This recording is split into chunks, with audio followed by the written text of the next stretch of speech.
श्री भक्त गोपाल चरवाहे का। पहले ऐसा हुआ करता था कि सबकी गायें जैसे चराए तो सब लोग अन्न आदि जो है उसके घर भिजवा देते थे और गायें छोड़ देते थे। वो ग्वाला ही कहा जाता था। सैकड़ों लोगों की गाय चराता था और उसके घर में अन्न आदि जो आवश्यक सामग्री है भिजवा दी जाती थी। ना तो एक अक्षर वो पढ़ा लिखा था और ना कभी उसने भगवान का नाम या कोई चर्चा सुनी थी।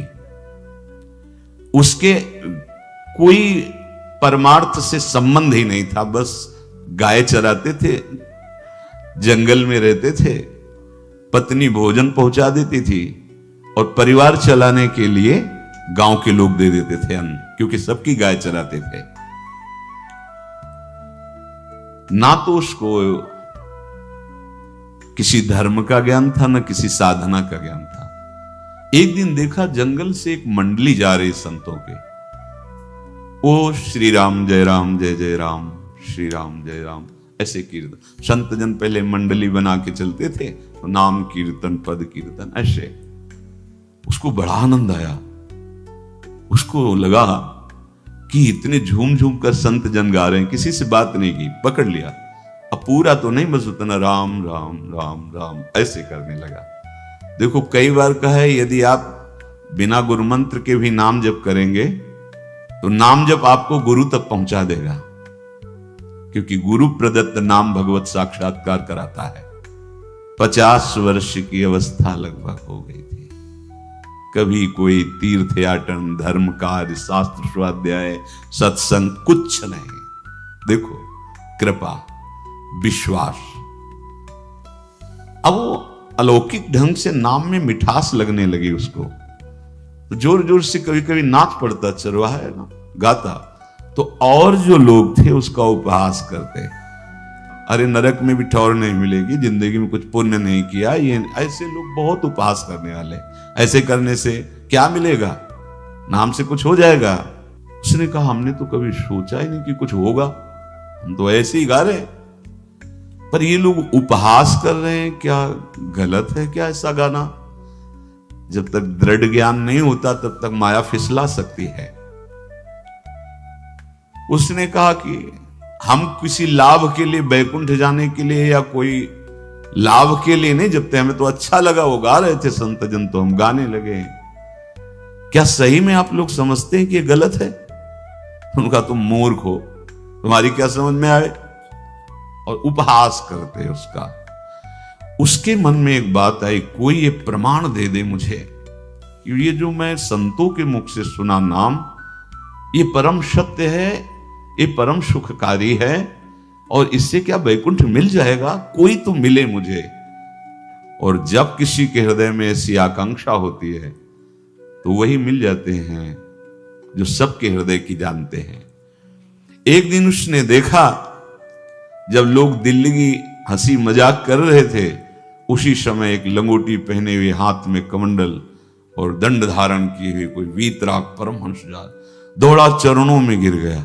महाराज महाराज, बस एक बात आप बता दीजिए, जो हम राम राम कह रहे हैं, ये लोग उपहास करते हैं, क्या इससे हमारा कल्याण हो जाएगा, बैकुंठ मिल जाएगा? तो उन्होंने कहा बेटा ये बहुत मंगल में भगवान का नाम है, पर हमें लगता है कि तुम्हें गुरुदेव की आवश्यकता है। यदि तुम गुरु कृपा पात्र बन जाओ तो इन उपहास करने वालों की बातें तुम्हारे मन में नहीं लगेंगी और निश्चित तुम्हें भगवत साक्षात्कार हो जाएगा। तो पैर पकड़ लिया और कहा महाराज आप ही गुरु बन जाओ ना हमारे, आप ही हमें मंत्र दे दो। तो उन्होंने कहा हम तो तीर्थ यात्रा में हैं, ऐसा हम नहीं कर सकते, पर यदि तुम भगवान से प्रार्थना करोगे तो तुम्हारे कल्याण के लिए सदगुरु प्राप्त हो जाएगा।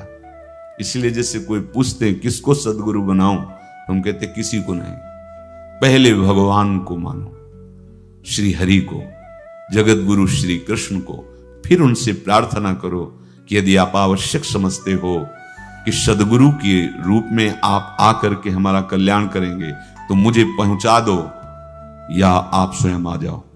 मैं नहीं खोज कर पाऊंगा, मेरी वो दृष्टि नहीं है कि मैं किसी महापुरुष को पहचान सकूं। मैं तुमसे सत्य कहता हूं, सदगुरु की जो शरण में हो गया तो उसके जीवन नौका की डांट सदगुरु अपने हाथ में ले लेते हैं। फिर उसको कोई भय, कोई उपहास, कोई लज्जा नहीं सताती। वो सुख पूर्वक इस दुखद अपार संसार समुद्र से पार हो जाता है। पर बेटा तेरे ऊपर भगवान की बड़ी कृपा है, क्योंकि तू संतों को मानता है। तू मेरी बात पर विश्वास कर ले, अंदर से तू एकांत में रो, तुझे सदगुरु मिल जाएंगे। अब ऐसा कहकर वो अपने राह में चले तीर्थ यात्रा के लिए। अब वो खोजता, एकांत में बैठकर देखता, कभी कभी वो पेड़ पे चढ़ जाता कि कोई संत तो नहीं आ रहे हैं। अब उसके लिए वहां भोजन पहुंच जाता, पाता, गाय देखता और बस खोज करता कि सदगुरु आ जाए, सदगुरु आ जाए। बहुत समय व्यतीत हुआ पर उसका विश्वास नहीं टूटा कि संत ने कहा था कि तुम भावना करो कि सदगुरु आ जाएंगे। भगवान सदगुरु बन करके आ गए, वही है सदगुरु। देखा सामने से बड़े तेजस्वी महात्मा बड़े तीव्र गति से आ रहे हैं। वो दौड़ा, गुरुदेव गुरुदेव, चरणों में लौट गया। चरणों में जे ही गिरा तो एक बिजली सी दौड़ी उसके हृदय में। अब बात बन गई, गुरु मिल गए। वो खड़े हो गए, देखते ही सात्विक भाव उत्पन्न हो रहा है, आंसू निकलने लगे। देखते ही मन में आया कि जो संत कह रहे थे सदगुरु मिल जाएंगे, यही हमारे सदगुरु हैं। हृदय में उत्साह, आतुर आवाज, प्रभु मुझे भवसागर से पार करने वाला गुरु मंत्र दे दो। ऐसे थोड़ी दीक्षा दी जाती कि गली चलते दी जाए, दूंगा। जा पहले स्नान करके आ, फिर एकांत स्थान में बैठेंगे, फिर तेरे को उपदेश देंगे। बोला महाराज मैं जंगली आदमी हूं, गाय चराता हूं, हमारा घर बार से कोई आना जाना नहीं, यही भोजन आ जाता है। संत ने कहा अच्छा स्नान करो। स्नान करके आए, एक पेड़ के नीचे, भाई मैं तुझे कुछ नियम दूंगा, कुछ शर्त। तो अब महाराज गंवार आदमी है, ना हम आपका कोई नियम पालन कर पाएंगे, ना कोई व्रत पालन कर पाएंगे, ना कोई साधना कर पाएंगे। आप देख लो हमारी हालत, 50 साल का हूं, पढ़ा लिखा बिल्कुल नहीं, कोई धर्म कर्म नहीं जानता, गाय चराता हूं। मुझसे बहुत बातें नहीं सदेंगी, अगर एक कोई बात बता दो तो प्रण करता हूं जिंदगी में प्राण त्याग सकता हूं, पर एक बात कोई, एक नियम कोई दे दो। हमें बहुत नियम तो नहीं समझ में आएंगे, एक कोई बात बता दो कि ऐसा कर लेना और मंत्र जपना, तो हम प्राण त्याग सकते, पर आपकी आज्ञा उल्लंघन, पर बहुत हम बातें नहीं मान पाएंगे क्योंकि हमारे इतना ज्ञान नहीं है। गोपाल के वचन सुन करके बहुत प्रसन्न हुए संत भगवान। एक नियम तुझे देता हूं, हमारे आराध्य देव श्री कृष्ण हैं, गोविंद हैं। आज से तुम्हारे आराध्य देव गोविंद हुए, हाँ श्री कृष्ण है। बिना उनको पवाए तुम्हें पाना नहीं है, बस यही तुम्हारे लिए नियम है। तुम्हारे पास जो आवे, सूखी रोटी, दूध, छाछ, जो भी, बिना उनको पवाए पाना नहीं है। सीधा सरल आदमी, गुरुदेव प्राण चाहे चले जाएं, बिना उनको पवाए आज के बाद कभी जिह्वा पे कुछ नहीं जाएगा। ऐसा गुरुजन आदेश करते हैं वैष्णव मार्ग के पथिकों को कि जल भी बिना अर्पित किए मत पियो। अगर आप बिना अर्पित किए पीते हैं तो आपकी बुद्धि में इष्ट देव के प्रति ममत्व तो नहीं आ पाएगा, नहीं आ पाएगा। अब तो गोपाल नाच पड़ा कि गुरु मिल गए, गुरु मंत्र मिल गए और इष्ट का पहचान मिल गई। उसी समय घर से भोजन आया, वही कभी चटनी रोटी, ऐसे ही बैठा एकांत वृक्ष के नीचे, आओ गोविंद भोग पाओ। अब गोपाल विचार में लगा कि आ तो रहे हैं ही नहीं, और गुरुजी ने कहा बिना पवाए पाना नहीं। पूरा दिन व्यतीत हो गया। गुरुजी कहते घट घट में विराजमान भगवान है तो कहीं से भी प्रकट हो सकते हैं। तो अंदर मंत्र जपता हो, कहता आओ भगवान पाओ आके, नहीं आए। महाराज हमारे गुरुदेव ने आपका ध्यान जो बताया था वैसे ही आओ, आप पाओ आकर के।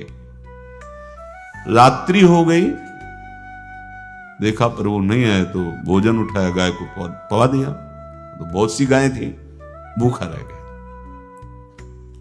दूसरे दिन फिर भोजन आया, एक पत्ता टोरा, जल से छिड़का पत्ते में और भोजन रखा।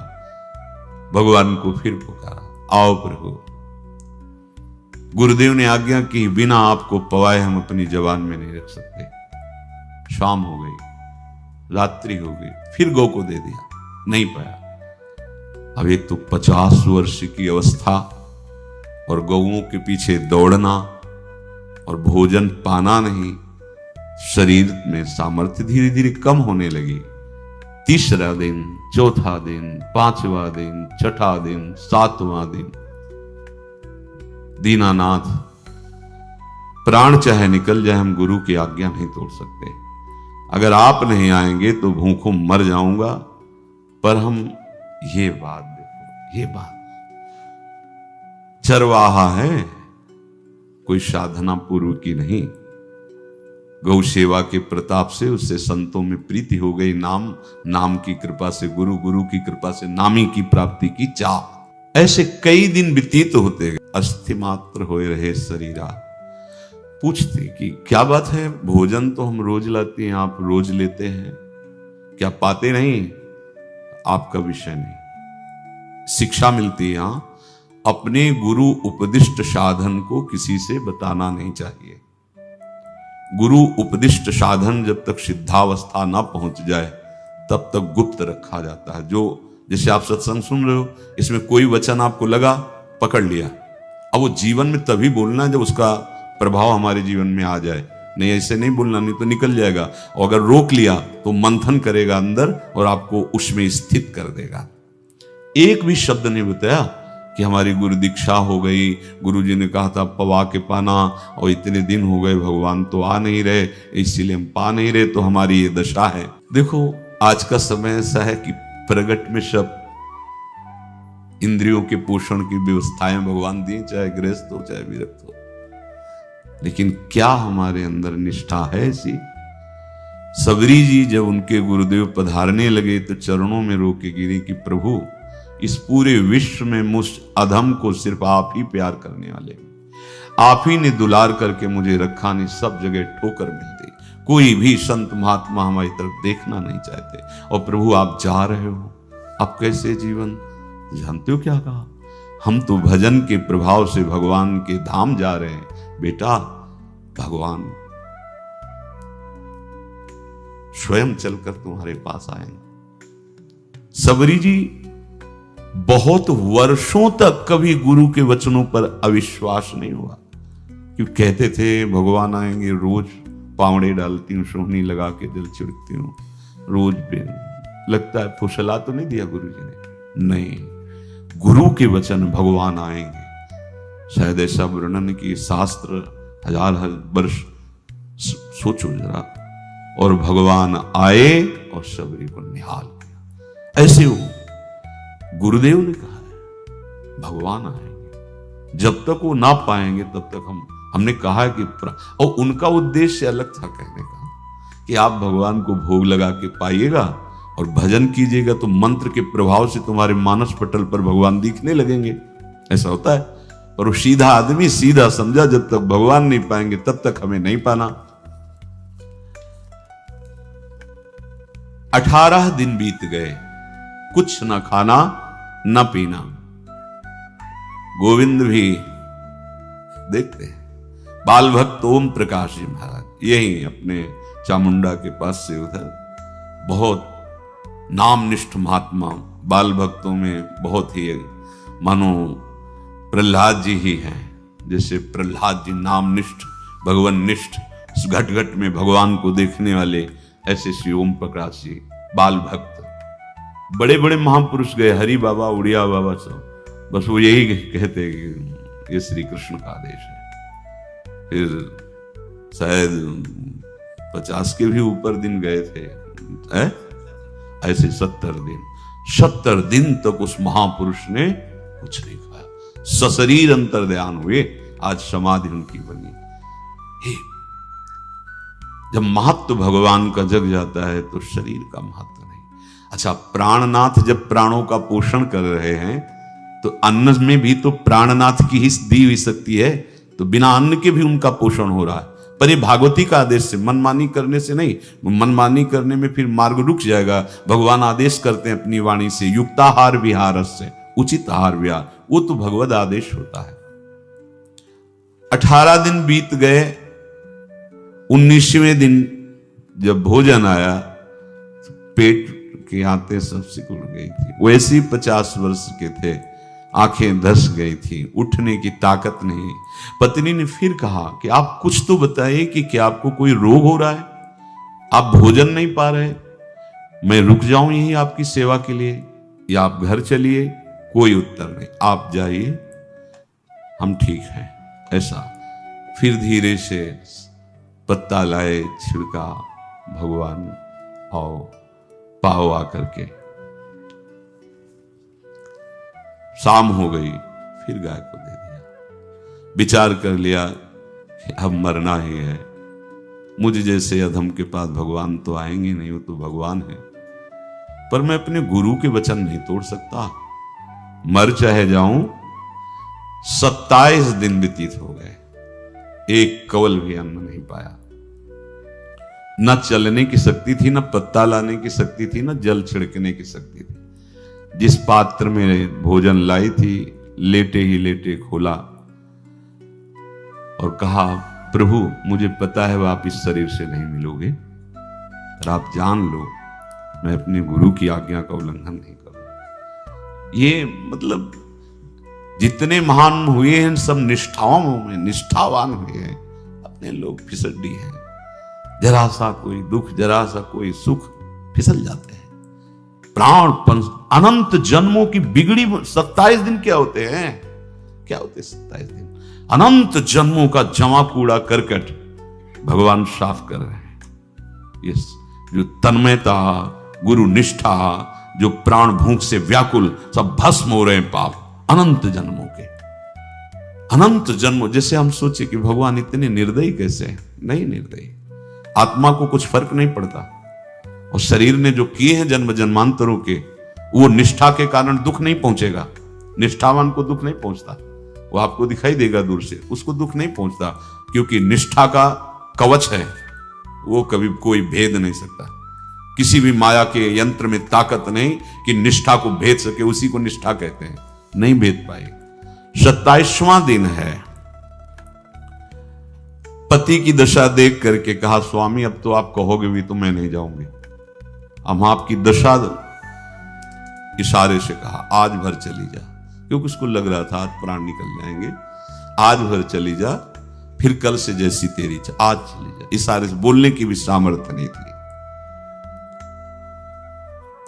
गोपाल के आंसुओं की धारा चल रही, पड़े पड़े धीरे से खोला जो भोग है, और अंतस्थल, आज बोल भी नहीं पा रहे, अंतस्थल से कह रहे, प्रभु अब चाहे आके पालो या लिवा जाके पवा देना, देख लो आप, आखिरी है, आके पालो या लिवा जाना, अपने यहां पवाना, क्योंकि हमारे यहां तो पाए नहीं आप।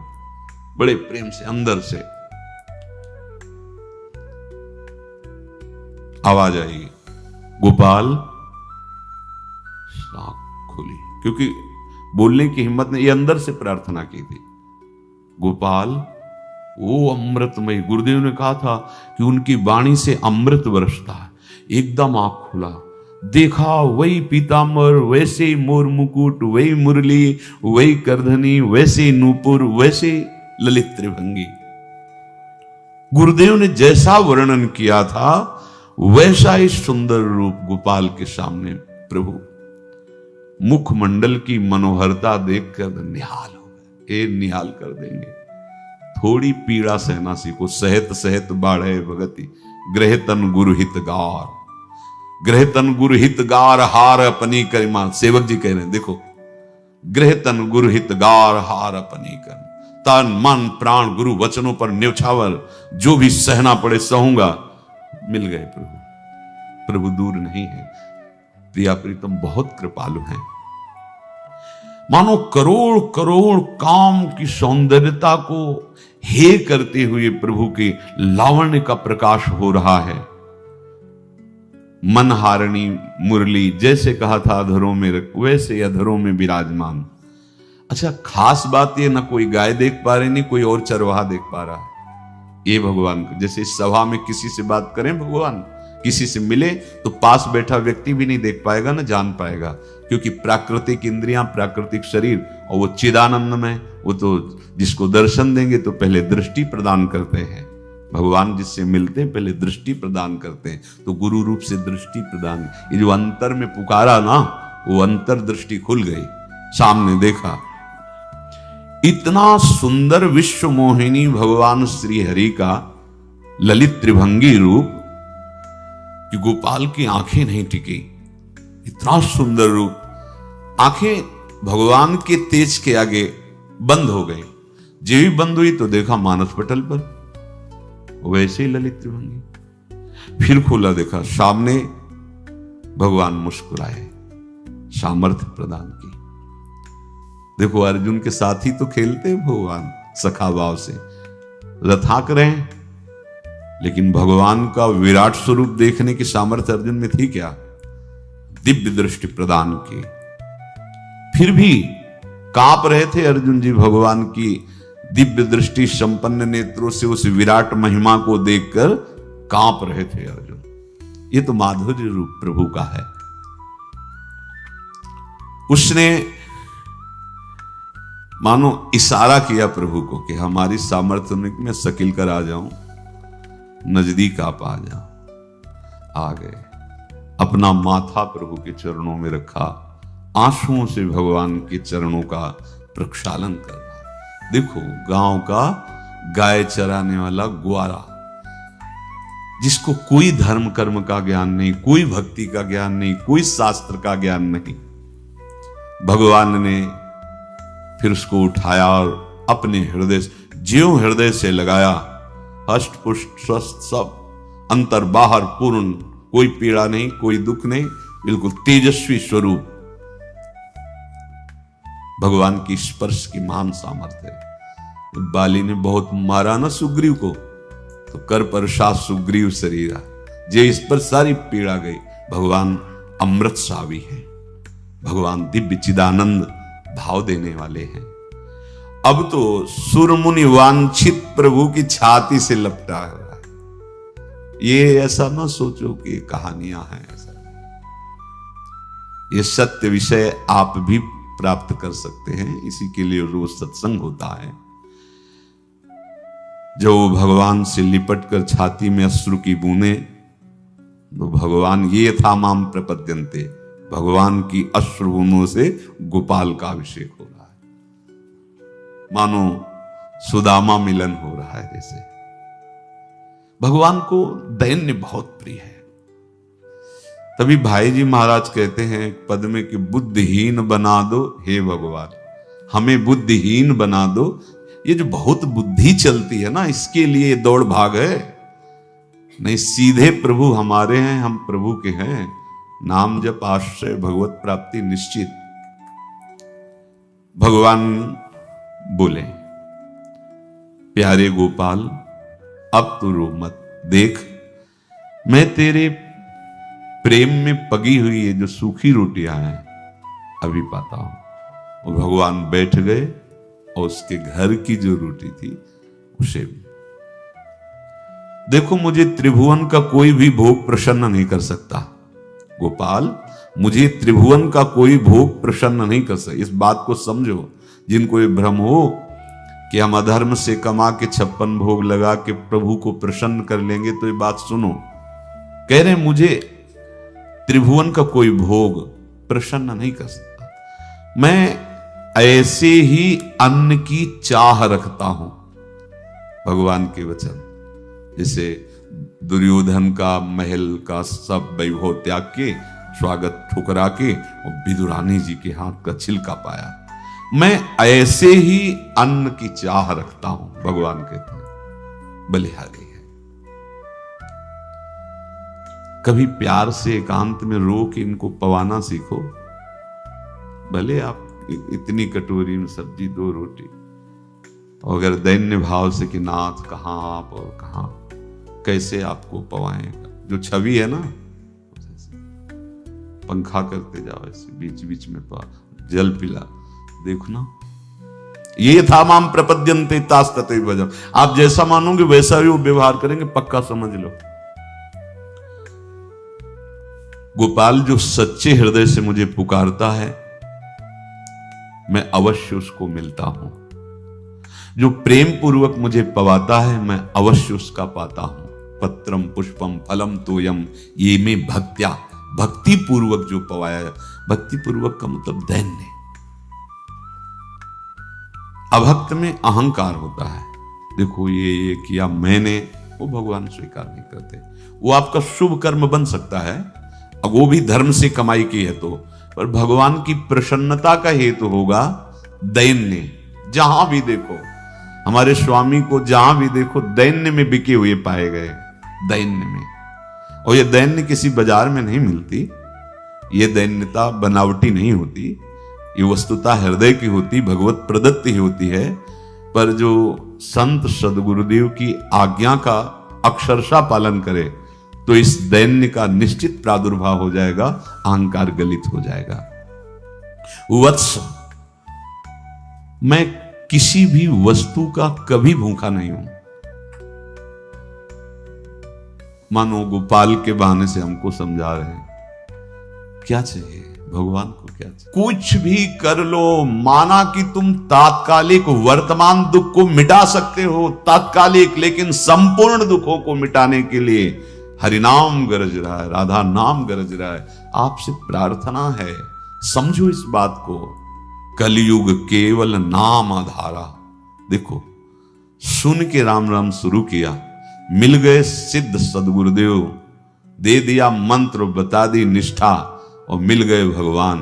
और भगवान कह रहे हैं, अब तेरे जीवन में कभी दुख का लेस नहीं रहेगा, तू अब घर जा, अब किसी की गाय चराने की जरूरत नहीं है, कुल परंपरागत तेरे लक्ष्मी बढ़ती रहेगी, तुझे कुछ करने की जरूरत नहीं। देखो, बड़े बड़े सोने के पहाड़ किसी सुनार ने बनाए क्या? प्रभु ने तो बनाया।